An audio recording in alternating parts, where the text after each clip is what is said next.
Jack ഡെറിഡയുടെ പുസ്തകത്തിൻ്റെ അന്ത്യവും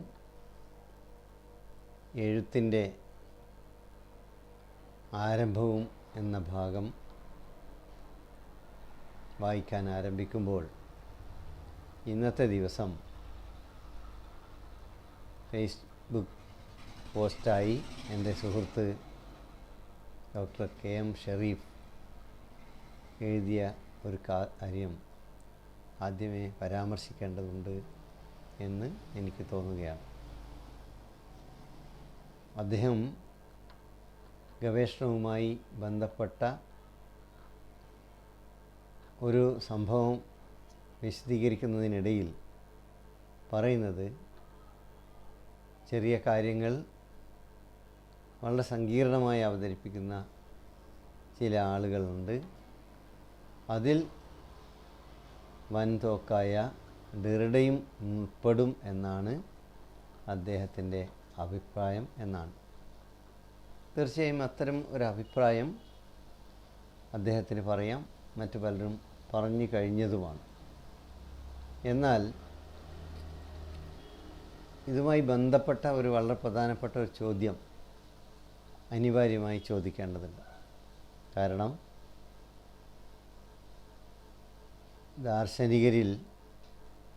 ദാർശനികമായ കൃതികൾ രചിച്ചിട്ടുള്ള എഴുത്തുകാരിൽ പ്രബലരായിട്ടുള്ള Emmanuel കാന്റിൻ്റെയോ ഹെഗലിൻ്റെയോ call മാർക്സിൻ്റെയോ Jan Paul സാർത്രൻ്റെയോ അതുപോലെ മറ്റു പലരുടെയും കൃതികൾക്ക് ഈ സങ്കീർണതയൊന്നും ഇല്ല എന്നാണോ അവർ പറയുന്നത്? ആ കൃതികളൊക്കെ വളരെ ലളിതമായി വായിച്ചു പോകാവുന്ന, ഒരു ചെറുകഥ വായിക്കുന്നത് പോലെ വായിച്ചു പോകാവുന്ന രചനകളായാണോ അവർക്ക് അനുഭവപ്പെട്ടത് അല്ലെങ്കിൽ അനുഭവപ്പെടുന്നത്? ഇത് വളരെ പ്രസക്തമായൊരു കാര്യമാണ്. കാരണം തത്വചിന്തക്കെതിരായി തന്നെ വാസ്തവത്തിൽ ഉയർന്ന ഒരു വിമർശനം ഇതിൽ അന്തർഭവിച്ചിട്ടുണ്ട്. വാസ്തവത്തിൽ ആ ഒരു ചോദ്യം തന്നെയാണ് ജാക്ക് ഡെറിഡ അഭിമുഖീകരിക്കുന്നത്. അദ്ദേഹത്തിൻ്റെ രചനകളിലൂടെ അദ്ദേഹം അഭിമുഖീകരിക്കുന്നത് തത്വചിന്തക്കെതിരായുള്ള പൊതുവേ നിലനിൽക്കുന്ന അക്കാദമികവും അക്കാദമികേതരവുമായ മണ്ഡലങ്ങളിൽ, പ്രത്യേകിച്ച് രാഷ്ട്രീയ മണ്ഡലത്തിൽ നിലനിൽക്കുന്ന ആക്ഷേപങ്ങളെ ഉല്ലംഘിക്കുക എന്ന ദൗത്യം തന്നെയാണ് അദ്ദേഹം നടത്തി വന്നുള്ളത്. അതുമായി ബന്ധപ്പെട്ട മറ്റ് കാര്യങ്ങളിലേക്ക് ഈ സന്ദർഭത്തിൽ കടക്കുന്നില്ല. പക്ഷേ ഒരു കാര്യം മാത്രം സൂചിപ്പിക്കുകയാണ്. ഇവിടെ ഒന്നാമത്തെ അധ്യായം, പുസ്തകത്തിൻ്റെ അന്ത്യം അല്ലെങ്കിൽ പുസ്തകത്തിൻ്റെ അവസാനം, the end of the book and the beginning of writing. പുസ്തകത്തിൻ്റെ അന്ത്യം എന്നത് വാസ്തവത്തിൽ വളരെ പ്രധാനപ്പെട്ട ഒരു സമീപനം മുന്നോട്ട് വെക്കുകയാണ്. ഇത് എളുപ്പത്തിൽ സ്വീകാര്യമല്ല എന്നതാണ് ഇതിൻ്റെ സങ്കീർണത. അതിൽ കവിഞ്ഞ് യഥാർത്ഥത്തിൽ മറ്റെന്തെങ്കിലും സങ്കീർണത ഇല്ല. ഇപ്പം ബീയിങ് ആൻഡ് നത്തിങ്നെസ് സാർത്തറിൻ്റെ, അല്ലെങ്കിൽ ബീയിങ് ആൻഡ് ടൈം ഹൈദേഗറുടെ, അതുപോലെ ഹെഗലിൻ്റെ ഫെനോമിനോളജി ഓഫ് സ്പിരിറ്റ്, അല്ലെങ്കിൽ മാർക്സിൻ്റെ ജർമ്മൻ ഐഡിയോളജി.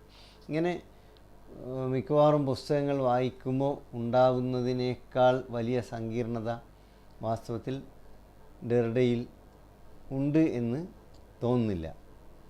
ഡെറിഡയിലുള്ള സങ്കീർണത അല്ലെങ്കിൽ ഡെറിഡയുടെ രചനയിലുള്ള സങ്കീർണത എന്ന് പറയുന്നത് നിലവിലുണ്ടായിരുന്നതും നിലവിലുള്ളതുമായിട്ടുള്ള ഒരു അവബോധത്തെ അട്ടിമറിക്കാൻ നടത്തിയ ശ്രമം എന്ന നിലയിൽ അതുണ്ടാക്കുന്ന അപ്രീതിയും അതുണ്ടാക്കുന്ന വിപ്രതിപത്യവും അത് സ്വാഭാവികമാണ്. അതാണ് ലോകത്തിൻ്റെ വിവിധ ഭാഗങ്ങളിൽ ഡെറിഡയ്ക്ക് കിട്ടിയ സ്വീകാര്യത പോലെ തന്നെ ഡെറിഡയ്ക്ക് കിട്ടിയിട്ടുള്ള അസ്വീകാര്യതക്കും കാരണമായിട്ടുള്ളത്. അപ്പോൾ ഈ ഒരു അദ്ദേഹത്തിൻ്റെ തലവാചകം സൂചിപ്പിക്കുന്നത് പോലെ തന്നെ വാസ്തവത്തിൽ പുസ്തകത്തിൻ്റെ അന്ത്യം എന്നുള്ളത് വളരെ പ്രധാനപ്പെട്ട ഒരു നോഷനാണ്. കാരണം പുസ്തകം ബുക്കിൻ്റെ നമ്മൾ റോളാങ് ബാർത്തിൻ്റെ രചയിതാവിൻ്റെ മരണം എന്നത് വളരെ വ്യാപകമായി ചർച്ച ചെയ്തതാണ്. വാസ്തവത്തിൽ അതിനേക്കാൾ അല്ലെങ്കിൽ അതോടൊപ്പം കൂട്ടി വായിക്കാവുന്നതും കൂട്ടി വായിക്കേണ്ടതും അതിനേക്കാൾ വലിയ സാധ്യതകൾ, തത്വചിന്താപരമായ സാധ്യതകളിലേക്ക് തുറന്നു വെച്ചതുമായിട്ടുള്ള ഒരു ആവിഷ്കാരമാണ് ഡെറിഡ നടത്തുന്നത് എന്ന് തിരിച്ചറിയേണ്ടത്.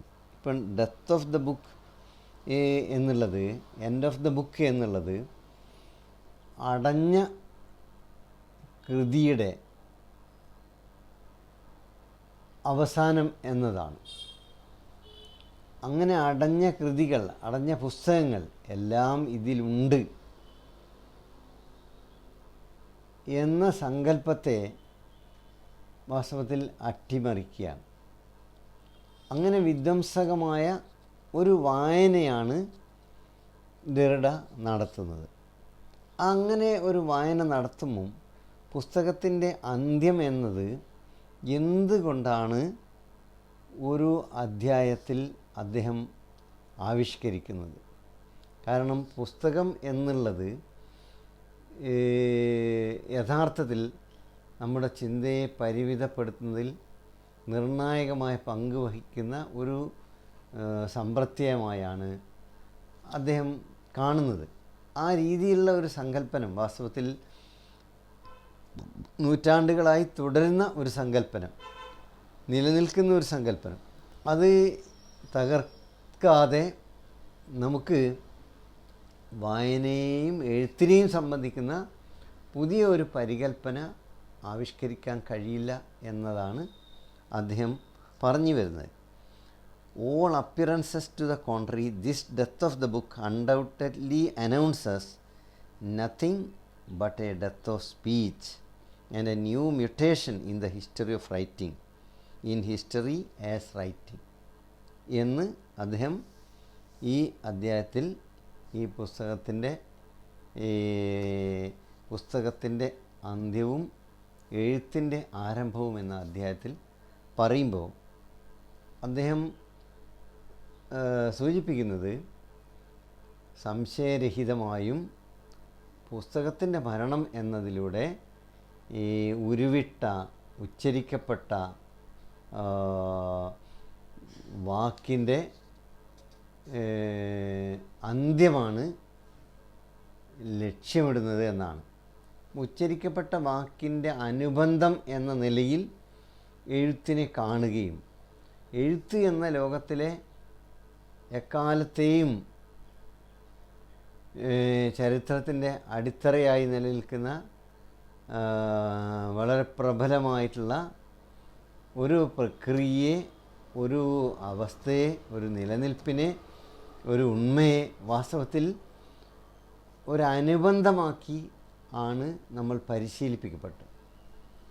ആ ഒരു അനുബന്ധമാക്കുന്ന പ്രക്രിയയെ ചോദ്യം ചെയ്യുന്നതിലൂടെ നമ്മുടെ സംസ്കാരത്തിലുടനീളം അനുബന്ധ സ്ഥാനങ്ങൾ നൽകുന്ന, അനുബന്ധമാക്കി രണ്ടാം തരമാക്കി മാറ്റുന്ന അല്ലെങ്കിൽ കീഴ്പ്പെടുത്തപ്പെടുന്ന മറ്റൊട്ടനവധി കാര്യങ്ങളിലേക്ക് വെളിച്ചം കിട്ടുന്ന രീതിയിലേക്ക് ഇതിനെ വികസിപ്പിക്കാൻ,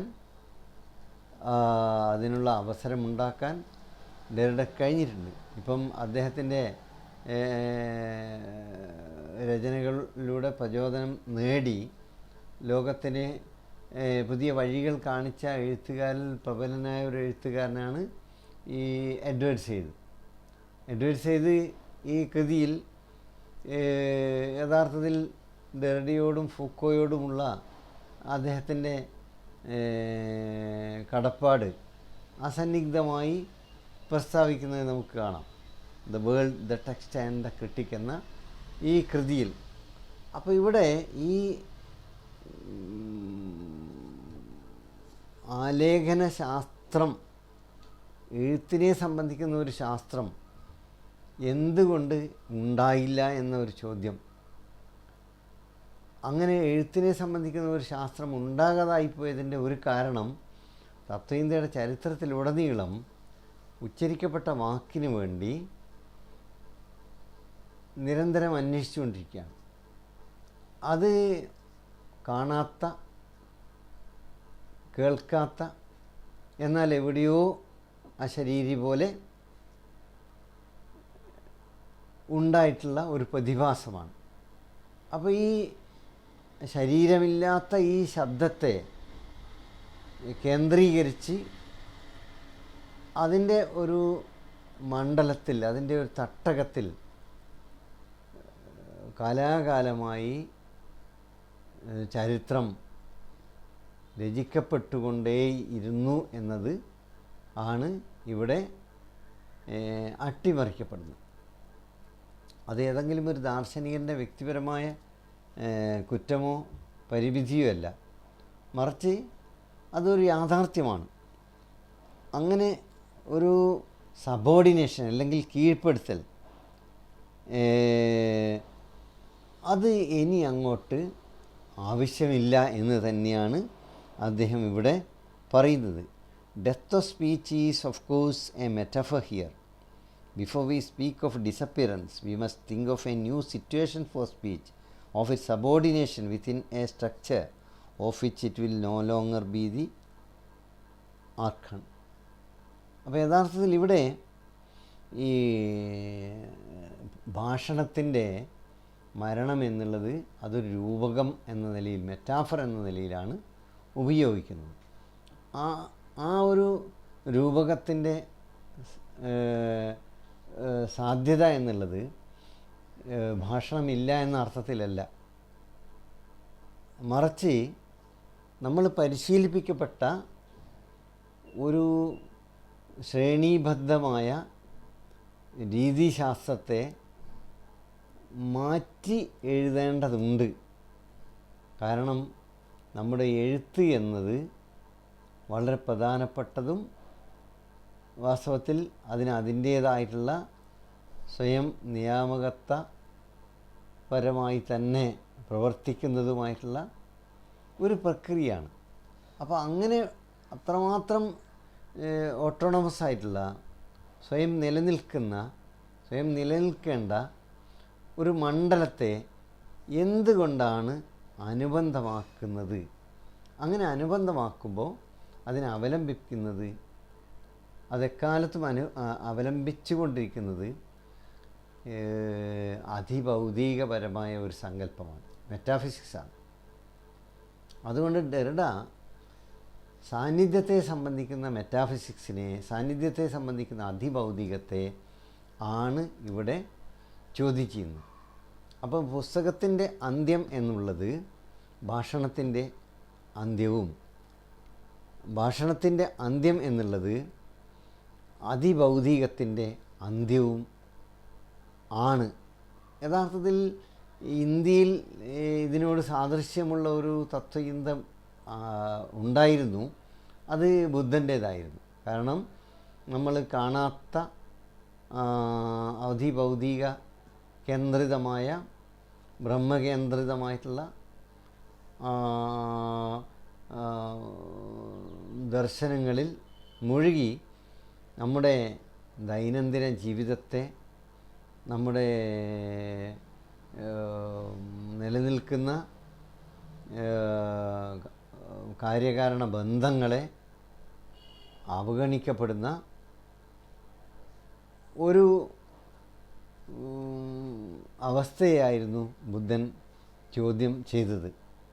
അതിന് അദ്ദേഹത്തിൻ്റേതായിട്ടുള്ള ജ്ഞാന സമ്പാദന ശാസ്ത്രപരവും അതുപോലെ തന്നെ തത്വശാസ്ത്രപരവുമായിട്ടുള്ള ഉൾക്കാഴ്ച മുന്നോട്ട് വെക്കുകയും ചെയ്തിരുന്നു എന്ന് നമുക്കറിയാം.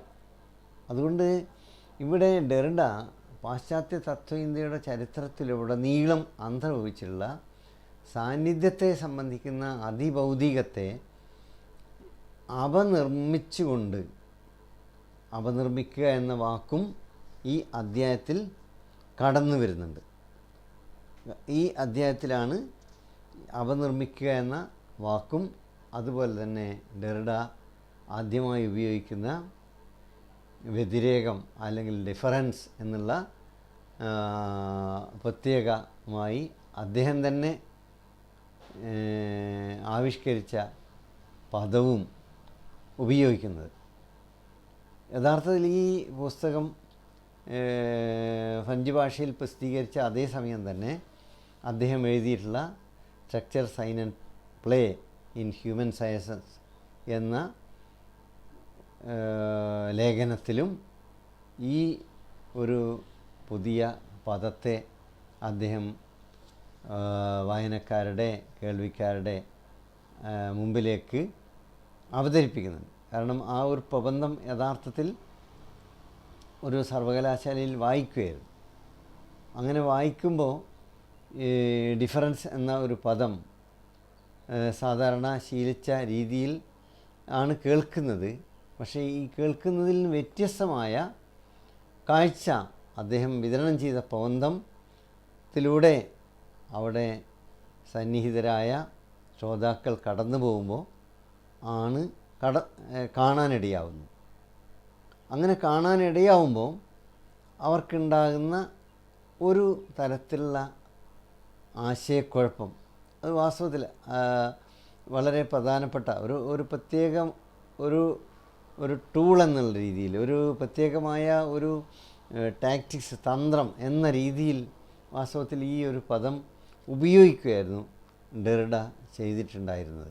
കാരണം ഇത് കേൾക്കുന്ന ആളുകൾക്ക് ഈ സാധാരണഗതിയിൽ ഇതൊരു പുതിയ പദമായി തോന്നുകയില്ല. കാരണം ഡിഫറൻസ് എന്നുള്ളത് എനിക്ക് തന്നെ ഒരു അനുഭവം ഉണ്ടായിരുന്നു. ഇത് ചോദ്യപേപ്പറിൽ ഈ വാക്ക് വന്നപ്പം പ്രസ്സിൽ നിന്ന് സ്വാഭാവികമായിട്ടും പ്രൂഫ് വായിക്കുന്ന ആളുകൾ അതിനെ സാധാരണ ഡിഫറൻസ് എന്ന് നമ്മൾ എഴുതുന്ന രീതിയിൽ കറക്റ്റ് ചെയ്ത് അച്ചടിച്ച് വന്നപ്പോൾ ഡിഫറൻസ് എന്നാണ് വിതരണം ചെയ്തിട്ടുള്ള ക്വസ്റ്റ്യൻ പേപ്പറിൽ ഉണ്ടായിട്ടുള്ളത്. അതിന് പോസ്റ്റ് ഗ്രാജുവേഷൻ്റെ സർവകലാശാലയിൽ മാത്രം നടക്കുന്ന പരീക്ഷ എന്ന നിലയിൽ അത് അപ്പം തന്നെ കറക്റ്റ് ചെയ്ത് അല്ലെങ്കിൽ ശ്രദ്ധയിൽപ്പെടുത്താനും പരീക്ഷയ്ക്ക് നിൽക്കുന്ന ആൾക്കത് അതിലിടപെടാനും ഒക്കെ, ഇൻവിജിലേഷൻ നിൽക്കുന്ന ആൾക്ക് ഇടപെടാനും ഒക്കെ കഴിയും എന്നുള്ളതാണ്.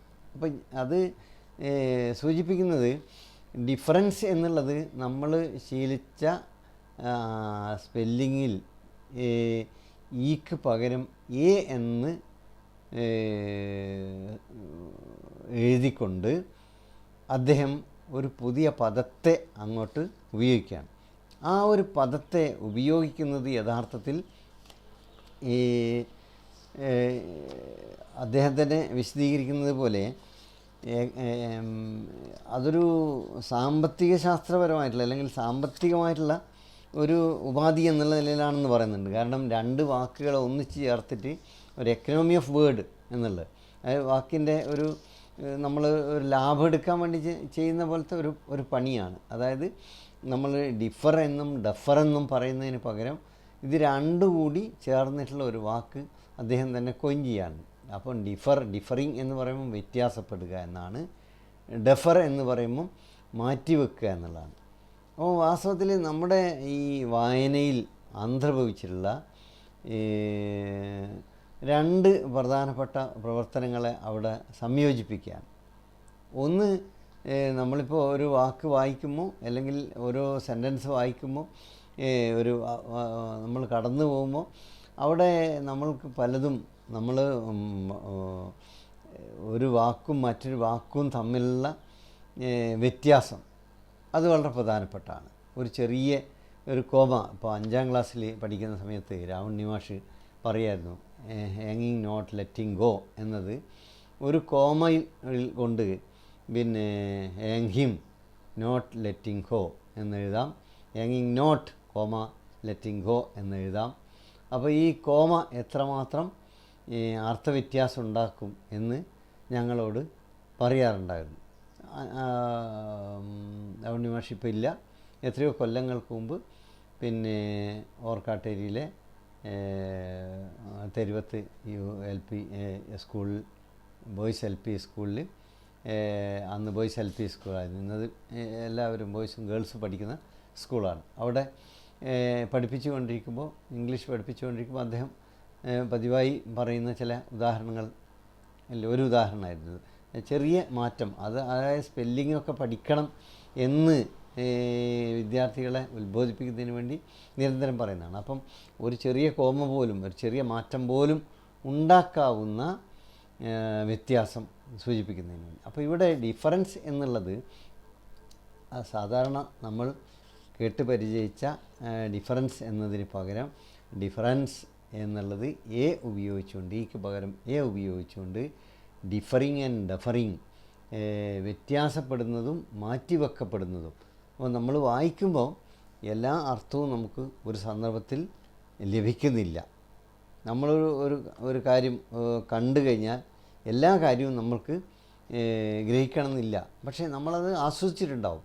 പക്ഷേ അത് രണ്ടാമത് ഒരു വട്ടം കൂടി ആ സിനിമ കാണുമ്പോഴാണ്, അല്ലെങ്കിൽ ആ നാടകം കാണുമ്പോഴാണ്, അല്ലെങ്കിൽ ആ പുസ്തകമോ ആ ലേഖനമോ എടുത്ത് വായിച്ച് നോക്കുമ്പോഴാണ് ഈ കാര്യം നേരത്തെ എൻ്റെ ശ്രദ്ധയിൽപ്പെട്ടില്ലല്ലോ എന്ന് നമ്മൾക്ക് തോന്നുന്നത്. ഇപ്പം മാർക്സ് പരിസ്ഥിതിയെക്കുറിച്ച് പറഞ്ഞതിനെക്കുറിച്ചുള്ള വലിയ വോള്യൂംസ് തന്നെ വന്നിട്ടുണ്ട്.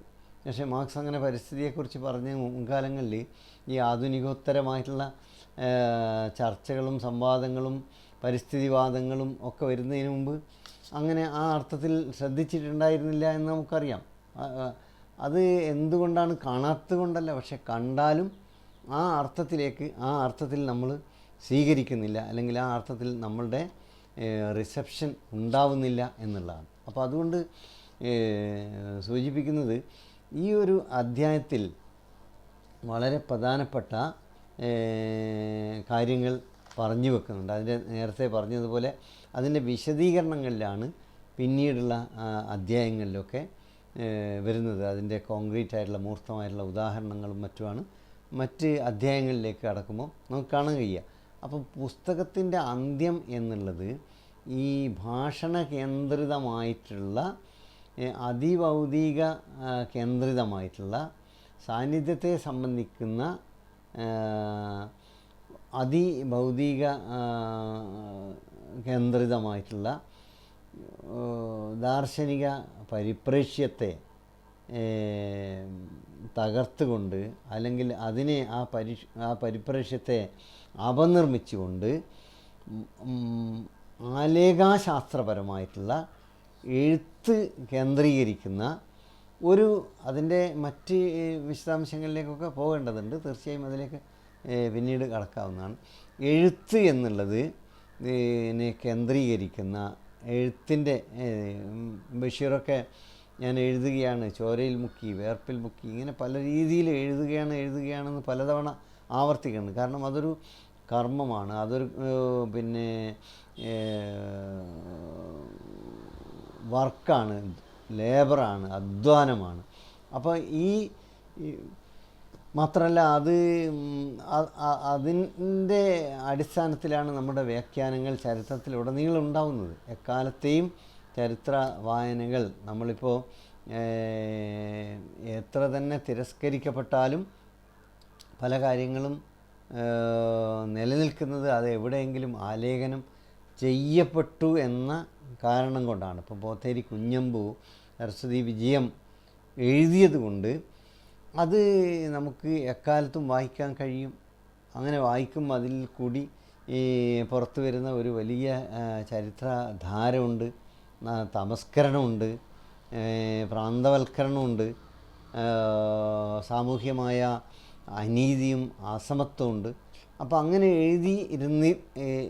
എഴുതി എന്നുള്ളത് മാത്രമല്ല, ആ എഴുത്ത് എന്ന പ്രക്രിയ തന്നെ ആവശ്യപ്പെടുന്ന, ആ എഴുത്തിൻ്റെ ലോകം ആവശ്യപ്പെടുന്ന അതിൻ്റേതായ ഒരു ശാസ്ത്രം വാസ്തവത്തിൽ എന്തുകൊണ്ട് രൂപപ്പെട്ടില്ല എന്ന ചോദ്യവും, അങ്ങനെ ഒരു ആലേഖാശാസ്ത്രം നിർമ്മിച്ചെടുക്കാനുള്ള ഒരു പുതിയ ദൗത്യവുമാണ് വാസ്തവത്തിൽ ഈ ഒരു കൃതിയിൽ നടത്തുന്നത്. അപ്പം മൗലികമായിട്ടുള്ള ഒരു ചുവടുവെപ്പ് മാത്രമല്ല, ഈ ചുവടുവെപ്പ് ഒരുപക്ഷെ ആദ്യമായി നടത്തുന്നത് കൊണ്ട് അതിൻ്റെ ചെറിയ ചെറിയ അനുരണനങ്ങൾ നമുക്ക് നേരത്തെ കാണാൻ പറ്റുമെങ്കിലും വാസ്തവത്തിൽ ഈ രീതിയിൽ ഒരു സമഗ്രമായ ഒരു പദ്ധതി എന്ന നിലയിൽ ഇതിനെ സമീപിക്കുന്നത് ഡെറിഡയാണ്. അപ്പം അതുകൊണ്ട് തന്നെയാണ് ഇതിന് ഇത്രമാത്രം സാധ്യതകൾ ഉണ്ടാവുന്നു. പിന്നെ അപ്പോൾ അതുകൊണ്ട് ഇവിടെ ഇപ്പം നമ്മളിപ്പം പ്രത്യേകിച്ച് ഞാൻ കഴിഞ്ഞ എപ്പിസോഡിൽ പറഞ്ഞിട്ടുള്ളത് പോലെ തന്നെ ഈ ചിഹ്നശാസ്ത്രപരമായിട്ടുള്ള ഒരു കുത്തൊഴുക്കിൻ്റെ സന്ദർഭത്തിൽ തന്നെയാണ് ഡെറിഡ അവനിർമ്മാണമായിട്ട് രംഗത്ത് വരുന്നത്. അപ്പം ചിഹ്നശാസ്ത്രപരമായിട്ടുള്ള സുസൂറിൻ്റെയൊക്കെ സുസൂറിൻ്റെ മരണാനന്തരം പ്രസിദ്ധീകരിക്കപ്പെട്ട കൃതിയാണ് എങ്കിലും അത് വലിയൊരു രീതിയിലുള്ള സംവാദവും വലിയൊരു സാധ്യതയും തുറന്നു വയ്ക്കുകയുണ്ട്. അപ്പോൾ ആ ഒരു കൃതിയെ തുടർന്നാണ് സൂചക സൂചിത വിഭജനവും അതുമായി ബന്ധപ്പെട്ടുള്ള ഒരു വലിയ രീതിയിലുള്ള ചിഹ്നവിജ്ഞാനീയത്തിൻ്റെ ഭണ്ഡാരവും രൂപപ്പെട്ട് അല്ലെങ്കിൽ വികസിച്ച് നമുക്ക് മുന്നിലെത്തുന്നത്. അപ്പോൾ അവിടെ ഈ സൂചക സൂചിത വിഭജനം എന്നുള്ളത് തന്നെ പ്രശ്നവൽക്കരിക്കുകയാണ് ഡെറിഡ ചെയ്യുന്നത്. അവിടെ അങ്ങനെ പ്രശ്നവൽക്കരിക്കുന്നതിന് യഥാർത്ഥത്തിൽ സുസൂറിനെയോ അല്ലെങ്കിൽ മറ്റ് ചിഹ്ന വിജ്ഞാനീയത്തിൻ്റെ ദാർശനികരെയോ മാത്രം അവലംബിക്കുന്നതിന് പകരം ഇത് അവിടെയൊന്നും തുടങ്ങുന്നതല്ല. ഇത് വളരെ പ്രാചീന കാലം മുതൽ തന്നെ നിലനിൽക്കുന്ന ഒരു അതിഭൗതിക സമീപനത്തിൻ്റെ സാന്നിധ്യത്തെ സംബന്ധിക്കുന്ന അതിഭൗതികത്തിൻ്റെ മെറ്റാഫിസിക്സ് ഓഫ് പേഴ്സൺസ് അതിൻ്റെ തന്നെ ഒരു പരിമിതിയാണ്. ആ ഒരു പരിമിതി വാസ്തവത്തിൽ ഉണ്ടായിത്തീർന്നത് ഭാഷണത്തിന് സ്വനകേന്ദ്രിതമായിട്ടുള്ള കേൾവിയെ സംബന്ധിക്കുന്ന ഉച്ചരിക്കപ്പെട്ട വാക്കിനെ സംബന്ധിക്കുന്ന ഒരു ആഭിമുഖ്യം അല്ലെങ്കിൽ അതിനോടുള്ള പ്രത്യേകമായിട്ടുള്ള മമതയാണ് എന്ന് ആണ് പറഞ്ഞു വെക്കുന്നത്. അത് പ്ലാറ്റോയുടെ ഫീഡ്രസ് മുതൽ ഹെഗലിൻ്റെ ഫിനോമിനോളജി ഓഫ് സ്പിരിറ്റ് മുതൽ പല കൃതികളിലൂടെ കടന്നു വന്ന് ആണ് ഇതുമായി ബന്ധപ്പെട്ടുള്ള പ്രശ്നത്തെ ഡെറിഡ അഭിമുഖീകരിക്കുന്നത്. അപ്പം യഥാർത്ഥത്തിൽ എക്കാലത്തും തന്നെ ഈ ഉച്ചരിക്കപ്പെട്ട വാക്ക് എന്നുള്ളത് ഉച്ചരിക്കപ്പെട്ട വാക്ക് ഇല്ല എന്ന അർത്ഥത്തിലല്ല. പലരും അങ്ങനെയൊക്കെ അതൊക്കെ കൃത്യമായി തന്നെ ഈ കൃതിയിൽ പറയുന്നുണ്ട്. യാതൊരു കൺഫ്യൂഷനും ഇല്ലാത്ത രീതിയിൽ തന്നെ പറയുന്നുണ്ട്. അപ്പോൾ യഥാർത്ഥത്തിൽ ഉച്ചരിക്കപ്പെട്ട വാക്ക് ഈ ബൈനറി അല്ലെങ്കിൽ ഈ ദ്വന്ദ്വം എന്നുള്ളത് ഉച്ചരിക്കപ്പെട്ട വാക്ക് എന്നുള്ളതും എഴുതപ്പെട്ട വാക്ക് എന്നുള്ളതുമായിട്ടുള്ള ദ്വന്ദ്വം സ്വാഭാവികമായി ഉപയോഗിച്ച് വരുമ്പോൾ നൽകി വരുന്ന ഒരു പ്രയോറിറ്റി ഉണ്ട്, ഒരു മുൻഗണനയുണ്ട്. ഇപ്പം നമ്മൾ സ്ത്രീ പുരുഷ ബന്ധം എന്നൊക്കെ പറയുമ്പോഴും അതിലൊരു പ്രയോറിറ്റി നിലനിൽക്കുകയാണ്, അതിലൊരു മേൽക്കൈ നിലനിൽക്കുകയാണ്, അതിലൊരു ഹെജിമണി നിലനിൽക്കുകയാണ്. അത് എല്ലാ കാലത്തും നിലനിൽക്കുകയാണ്, ഇതുവരെയും നിലനിൽക്കുകയാണ്, ഇപ്പോഴും നിലനിൽക്കുകയാണ്. ഇപ്പോൾ ഒരു ചെറിയ ചലനം ആ രംഗത്ത് ഉണ്ടായിട്ടുണ്ട് എന്ന് അത് ഒഴിച്ചാൽ പരമ്പരാഗതമായി നമ്മളത് ടേക്കൺ ഫോർ ഗ്രാൻഡഡ് എന്ന രീതിയിൽ നമ്മളത് അങ്ങോട്ട് സ്വീകരിക്കുകയാണ്. അപ്പോൾ അത് യഥാർത്ഥത്തിൽ ആ ഒരു ബൈനറി അതുതന്നെയാണ് സംസ്കാരത്തിൻ്റെ കാര്യത്തിലും. അതുകൊണ്ടാണ് ഇവിടെ ഈ പറയുന്നത് പാശ്ചാത്യമായതിൻ്റെ മേൽക്കൈ എന്ന് തന്നെ വളരെ കൃത്യമായി ഈ അധ്യായത്തിൽ ഡെറിഡ പറയുന്നുണ്ട്. അപ്പോൾ ഈ പാശ്ചാത്യമായ ദാർശനിക പദ്ധതികളുടെ ഒരു മേൽക്കൈ അത് എങ്ങനെയാണ് നമ്മുടെ മൊത്തം ലോകത്തിൻ്റെ തന്നെ കാഴ്ചപ്പാടിനെ, ലോകത്തിലുള്ള മറ്റ് വിഭാഗങ്ങളുടെ എഴുത്തുകളുടെ അവരുടെ രചനകളുടെ ആഖ്യാനങ്ങളുടെ ഒക്കെ അവസ്ഥയിലേക്ക് കടന്നു ചെന്നത്, അതിനെയൊക്കെ തന്നെ നിഷ്പ്രഭമാക്കിയത് എന്നൊക്കെയുള്ള വളരെ പ്രധാനപ്പെട്ട ചോദ്യത്തിലേക്കാണ് ഇത് വിരൽ ചൂണ്ടുന്നത്. അപ്പോൾ അതുകൊണ്ട് തീർച്ചയായും ഈ ഒരു അധ്യായം ഒരു ദിവസം കൂടി അവതരിപ്പിക്കേണ്ടി വരും. ഈ അധ്യായത്തിൽ വളരെ പ്രധാനപ്പെട്ട കാര്യങ്ങൾ ആണ്, അല്ലെങ്കിൽ ഒരുപക്ഷെ ഒരു വിധത്തിൽ പറഞ്ഞാൽ ഡെറിഡ പറയാനുള്ളതൊക്കെ ഇതിൽ പറയുന്നുണ്ട് എന്ന് നമുക്ക് കാണാൻ പറ്റും.